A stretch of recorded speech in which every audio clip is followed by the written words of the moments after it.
धन्यवाद, नमस्कार, आदाब। सबसे पहले तो नव वर्ष की आपको शुभकामना, अग्रिम बधाई आपके और आपके बच्चों के लिए। आने वाला वर्ष मंगलमय हो। मेरा नाम है प्रशांत किशोर। हम नेता ना हैं। आदमी बता रहा है कि आप हमको कोई अगुआ बता रहा है, कोई नेतृत्व करने वाला बता रहा है, कोई रहनुमा बता रहा है, कोई ऊपर का भेजा हुआ दूत बता रहा है। हम ऐसा कोई आदमी नहीं। हम बिल्कुल साधारण परिवार के साधारण लड़के हैं। जैसे बिहार के दूसरे लड़के हैं वैसे हम भी हैं। बिल्कुल साधारण परिवार से आते हैं, सरकारी स्कूल में पढ़े हैं, पढ़ लिख कर कुछ आगे बढ़ गए। माता पिता का आशीर्वाद है, कृपा है ऊपर वाले की, तो यहाँ पहुंच गए हैं। आपसे वोट मांगने नहीं आए हैं। ये जो पदयात्रा कर रहे हैं वोट मांगने नहीं आए हैं, पैदल चल रहे हैं। ज्यादातर आदमी तो ये सोचता हूं बिहार में कि भाई नेता जैसा लौकत, लेकिन वोट मांगत नहीं खन तो पैदल काहे चलता।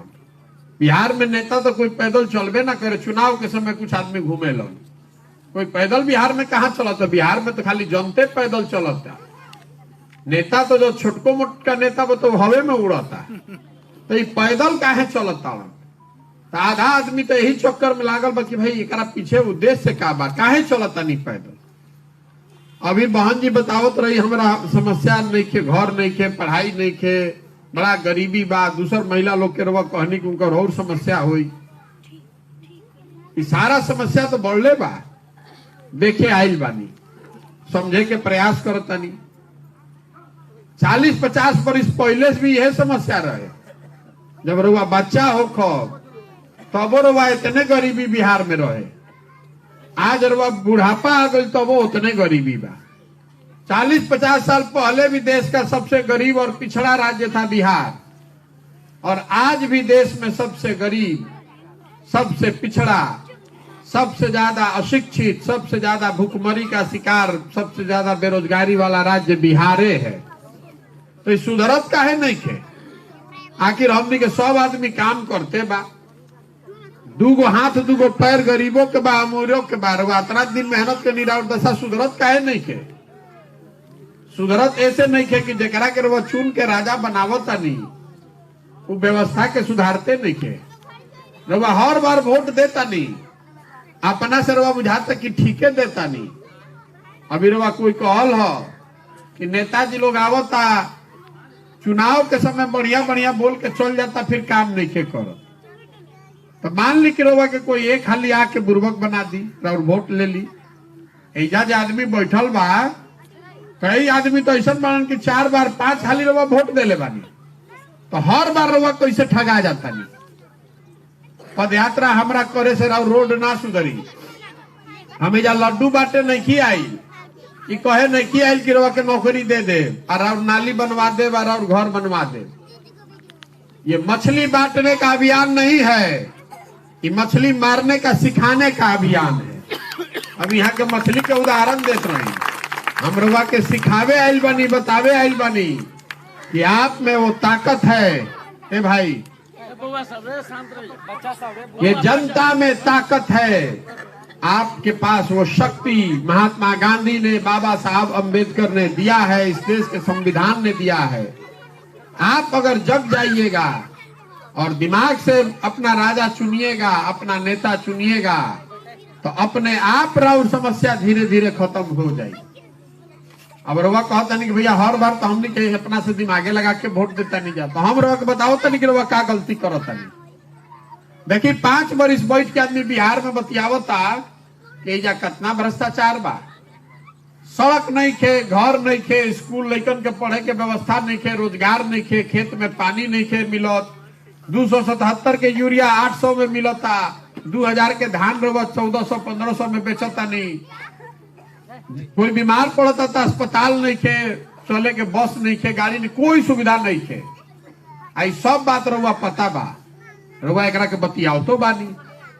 लेकिन जहिया चुनाव होता रे भाई, वो दिन सब बात भूला जाता। बिहार में जहिया वोट होता वो दिन आदमी के चारे गो बात याद बा। पहला बात याद बा कि हमार जात का बा, आ के हमार जात के खड़ा बा, चलो ओकरा के वोट दियाओ। जे जात से बच जाता ओकरा के हिंदू मुसलमान भारत पाकिस्तान करके वोट उनका से लियाता।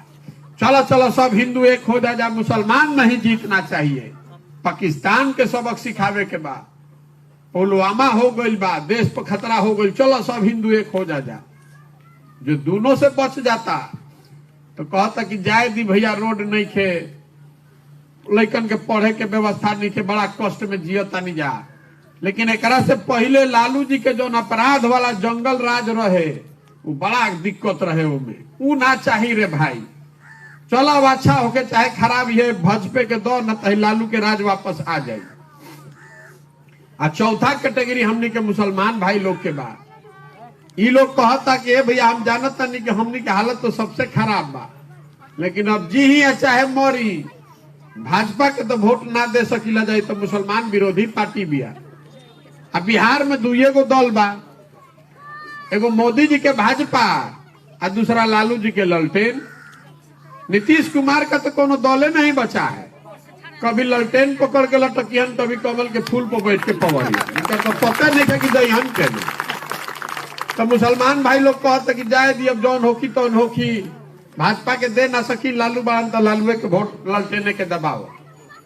दबा ईमानदारी से अपना दिल पर हाथ रख के बोली, यही चार चीज पर वोट देता नहीं कि ना। कहता नहीं कि हमारा के घर नहीं खे मिलो, रवा अभी कहनी है कि हमारे लड़कन के पढ़े के व्यवस्था नहीं खे, वही लड़का के नाम पर तनी बोली तो कि कब रवा पढ़े खातिर वोट देले बानी। वोट कभी दिए हैं कि हमारा स्कूल कब बनेगा? वोट देता नहीं पुलवामा के नाम पर, वोट देता नहीं चाइना के नाम पर, पाकिस्तान के नाम पर, धर्म पर, जाति पर, तो लड़कन के पढ़े के व्यवस्था कैसे हुई बताई? आदमी कहता कि रउआ आगे आगे चली भैया, रउआ पीछे चल जी ठीक हो जाई, कुछ ना हो उसे। ये आदमी नेता आवेला तो ये कहेला कि हमरा के वोट दे दो, हम आई तो ठीक कर दे। हम आपको कहने आए हैं कि हमको वोट दीजिएगा तो कुछ नहीं सुधरेगा। जब तक आप नहीं सुधरिएगा तब तक कोई बिहार को नहीं सुधार सकता। राउर लड़का के शरीर पर कपड़ा नहीं खे, ओकरा के खाए के भर पेट भोजन नहीं खे मिलो। स्कूल में जाता जब पढ़ाई तो छोड़ दी, पिलुआ वाला खिचड़ी खियावल जाता। राउर लड़का पढ़ लिख के घर में बेरोजगार बैठल बा, रउआ ओकर चिंते नहीं खे तो हम ओकर चिंता करब? कोई करी भैया? जब रउआ अपन लड़का के चिंता ना करो तो हम राउर चिंता करब? कोनो नेता चिंता करी? कोई ना चिंता करी। कहाँ रउआ फसल बानी? रउआ आपन रउआ चिंते नहीं करो। एजा जतना रउआ बैठल बानी जा, कोई घर ऐसा नहीं खे जरा से आदमी बहरी मजदूरी करे नहीं खे जा। बताई जो लड़का के रउआ पेट काट काट के पाल पोस के बड़ा करो तनी, 20 साल 25 साल के जवान लड़का हो गई तो पीठ पर झोला लेके चल गए जा सब मजदूरी करे। जौना रेलवे स्टेशन पर जाई, बस में जाई, जा लड़का बिहार के भर के जाता मजदूरी करे 10,000 15,000 रुपया खाती। बड़ा बड़ा शहर में जाकर कहीं छोटा गली में रहता है, एक कमरा में 3-3 4-4 गो 5-5 गो लड़का रहता सन।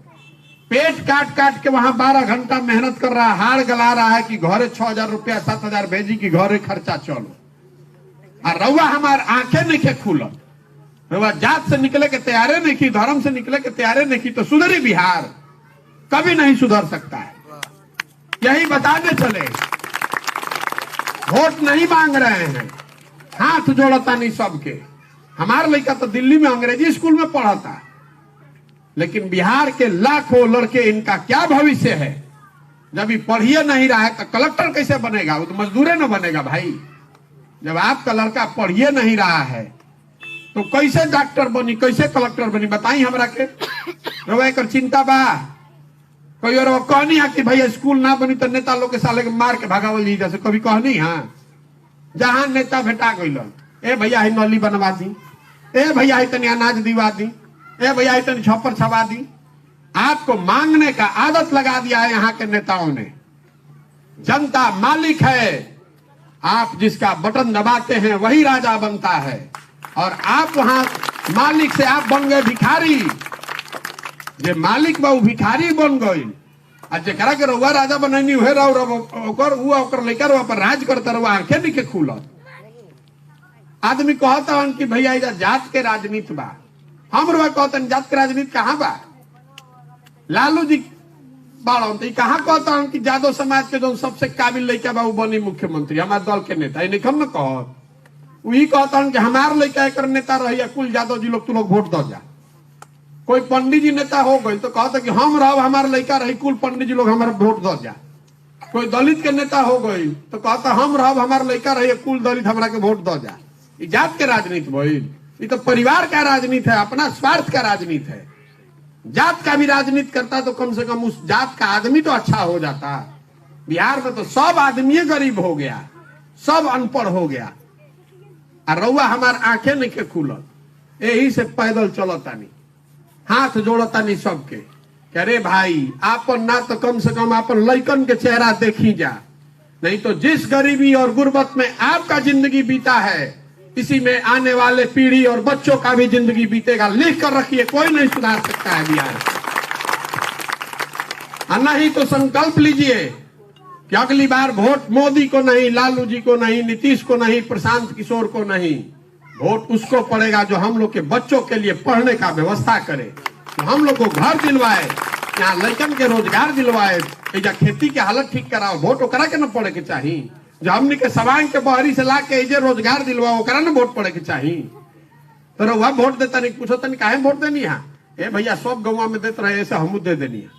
अरे सब गाँव में जाके कुआं में गिरी तो वो गिर जाये, गिर जाये तो फिर लड़का खाती काहे बाप बाप करता नहीं। जिसको भी लगता है कि कोई एक नेता आकर सुधारेगा, जो दावा करता है कि हम सुधार देंगे, आप लिख कर रखिए दो ये को बात हो सकता है। या तो आदमी बेवकूफ है, उसको पता नहीं है कि समस्या कितना बड़ा है, या फिर सिरे से सबको बेवकूफ बना रहा है। जीतने के बाद वो भी कुछ कर नहीं पाएगा। देखनी ना 14 में मोदी जी आइलन तो पूरा देश में हल्ला भइल, मोदी आ जाए हम तो सब ठीक हो जाए, मोदी आ जाए हम तो महंगाई खत्म हो जाए, रोजगार मिल जाए, भ्रष्टाचार खत्म हो जाए। जे मोदी जी के जानत नहीं थे, जे कभी देखले नहीं थे, वो लाठी डंडा करे के तैयार बा कि भाग तारा बुझाता मोदी जी हम तो सब ठीक हो जाए। सबे घरे घर से मोदी जी के वोट देलस, सबे दिले मानी जाना हमने के वोट, तबे ना बावन प्रधानमंत्री। घरे घर से मोदी जी के वोट दियाई, तो घरे घर से वोट दियाई तो हमने की स्थिति ठीक हो गई, विकास हो गई भैया।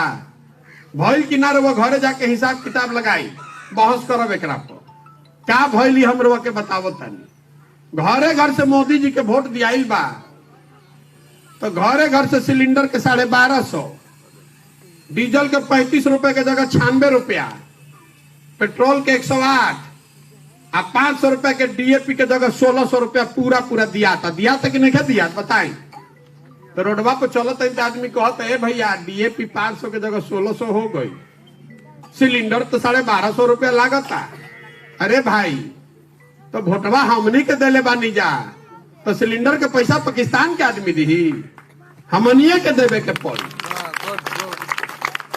मुसलमान गांवों में जा रहे हैं, पिछले 100 दिन से पैदल हम चलतानी, जतना है चंपारण में मुसलमान गांव बा सब जगह पैदल चल के गई।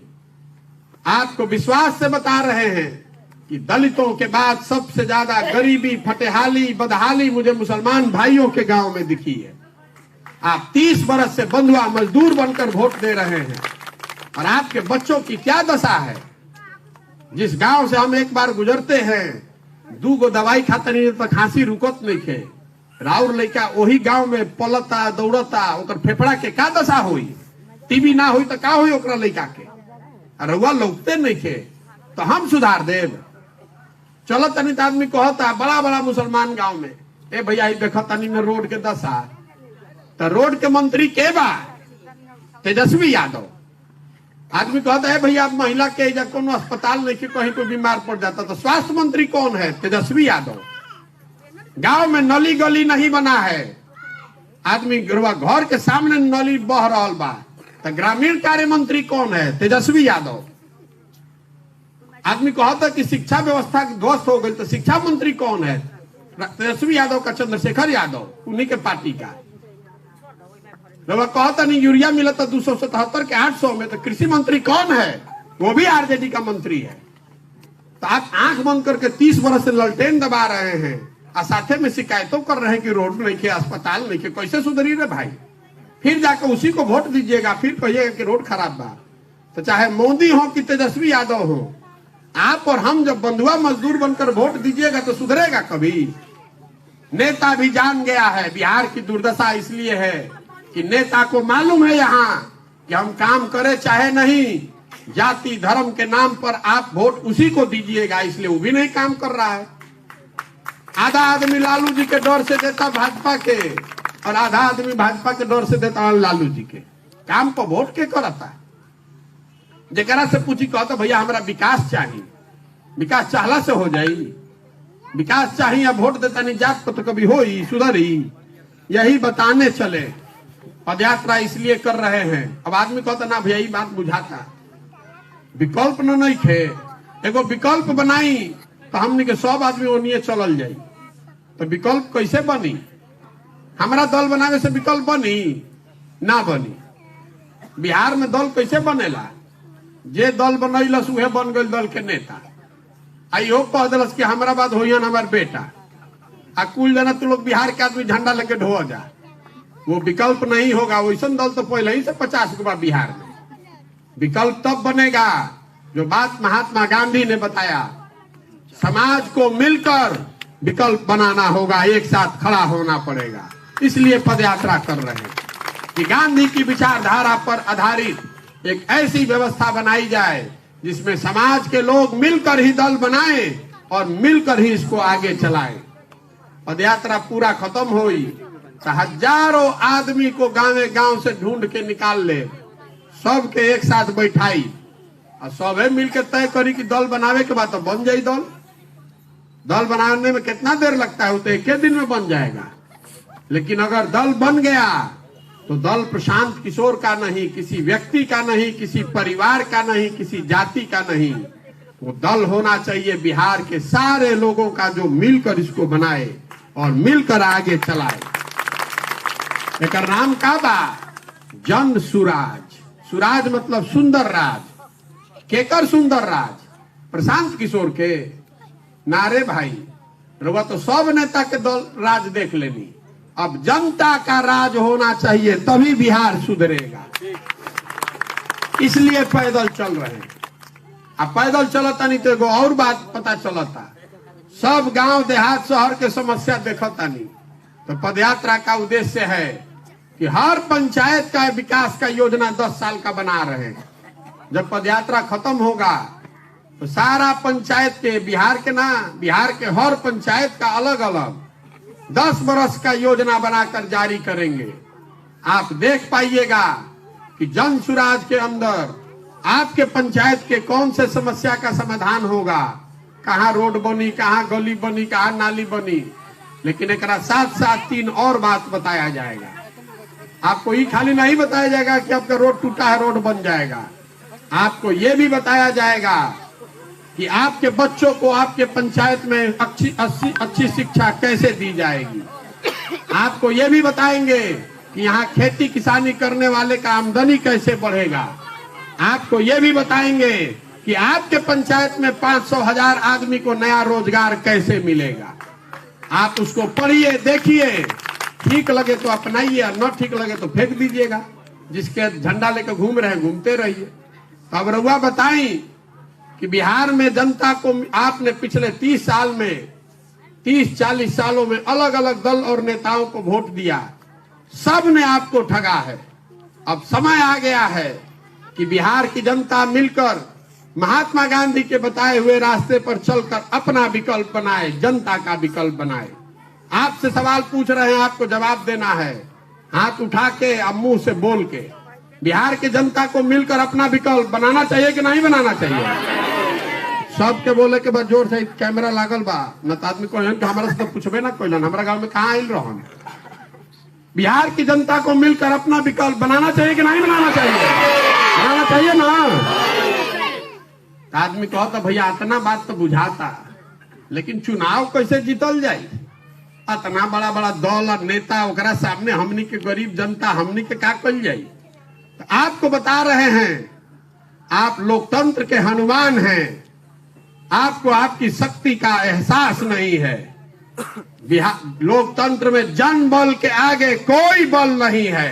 एक बार आप खड़े हो जाइएगा तो कोई नेता, कोई समीकरण, कोई दल टिकने वाला नहीं है। जे हमरा के जानता ओकरा यो मालूम बा कि प्रशांत किशोर को और कुछ आए चाहे नहीं, चुनाव लड़ाने आता है। पिछला 10 साल में जिस दल का, जिस नेता का हाथ पकड़े हैं, कोई चुनावे नहीं हारा है। इस बार दल का हाथ नहीं पकड़े हैं, नेता का हाथ नहीं पकड़े हैं, बिहार की जनता का हाथ पकड़े हैं, जिसको समाज चुनकर निकाल देगा अपने बीच से। चाहे गरीब हो, अमीर हो, अगड़ा हो, पिछड़ा हो, महिला हो, पुरुष हो, हिंदू हो, मुसलमान हो, जिसको समाज चुनकर निकालेगा उसी के पीछे अपनी पूरी ताकत, शक्ति, पैसा, व्यवस्था लगाएंगे और आपके आशीर्वाद से उसको जिता कर लाएंगे। तब न सुधरी बिहार। बिहार तब सुधरेगा जब हजारों अच्छे लड़के वार्ड सदस्य जीत कर आए, जब 5000 6000 अच्छा आदमी मुखिया बने, जब जिला पार्षद अच्छे लोग बने, जब 100-150 अच्छा आदमी विधायक बने, तब न बिहार सुधरी। खाली मुख्यमंत्री बदले से बिहार सुधरे वाला बा? पूरा व्यवस्था में नीचे से ऊपर तक घून लग गया है। तो ये बदलना चाहिए ना भाई। तो कैसे होई? हमरे वहां से वोट मांगत नहीं की, पैसा मांगत नहीं किया, देखी नजर घुमा के कहीं अपन फोटो भी नहीं की लगावत। आपके पास क्यों आए हैं? हाथ जोड़कर आपसे आपको समझाने आए हैं और आपसे आपका आशीर्वाद लेने आए हैं, आपका दुआ लेने आए हैं। ये कठिन काम है। 40-50 साल में कोई नहीं कर पाया बिहार में। ये करने की क्षमता सिर्फ बिहार की जनता में है।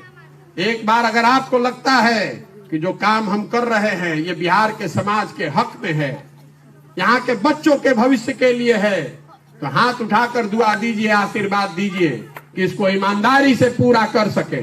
है ना आपका आशीर्वाद? हाथ उठाकर आशीर्वाद दीजिए। करें ना प्रयास? अरे प्रयास हो ना भाई। मुंह से तो आवाजें नहीं निकल तो कैसे हो? यार प्रयास हो के ना।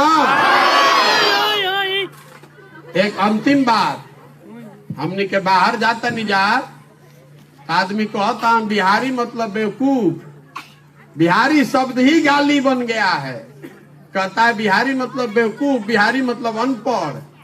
बिहार का आदमी सब बेवकूफ है? बिहार का आदमी बेवकूफ नहीं है। बिहार का आदमी बेवकूफ नहीं है। यहाँ के नेताओं ने, व्यवस्था ने हम लोगों को बेवकूफ बना दिया है। एक बार आप जग जाइएगा, अपने बच्चों के लिए जग जाइएगा, तो आप में वो ताकत है, इस मिट्टी में वो ताकत है। बिहार सबसे इसका गौरवशाली इतिहास रहा है। जो लड़के आज बाहर जाकर मजदूरी कर रहे हैं, वही लड़के वापस बिहार में आकर फैक्ट्री लगा भी सकते हैं और चला भी सकते हैं। यहाँ की वो ताकत है। ये ज्ञान की भूमि रही है बिहार। देवताओं को भी आकर बिहार में ज्ञान मिला है। आप अपने लिए नहीं तो अपने बच्चों के लिए जगिए, वो व्यवस्था बनाइए ताकि बिहार के पुराने गौरवशाली अतीत को फिर से पुनर्स्थापित किया जा सके। तो प्रयास होके के चाहिए ना, होके चाहिए ना, होके चाहिए कि ना। आपके बच्चे, बिहार के बच्चे पूरे भारत में मजदूरी करने के लिए नहीं पैदा हुए हैं। इस बात को का संकल्प लीजिए कि बच्चों को मजदूर बनाने के लिए आपने बच्चों को नहीं पैदा किया है। 26 MP का राज्य है गुजरात। गुजरात का आदमी बन गया फैक्ट्री का मालिक। 40 MP का राज्य है बिहार। हमनी के लड़का वो फैक्ट्री में बन गए मजदूर, हमनी के आंखें नहीं खुल। तो बदलना चाहिए कि नहीं बदलना चाहिए? बदलना चाहिए ना भाई। तो होते ना प्रयास। तो इस मिट्टी के सम्मान में एक नारा लगाएंगे। मैं बोलूंगा जय बिहार, आपको बोलना है जय जय बिहार, ताकत से जय बिहार, जय बिहार। बहुत बहुत धन्यवाद। तो हम चलत 5000 किलोमीटर रवा सब में से जकर मन होके तो 1 किलोमीटर संगे चली, आ जहाँ थाक दी तो चल आई, ना तो बैठ के घाम में तापी गर्मी।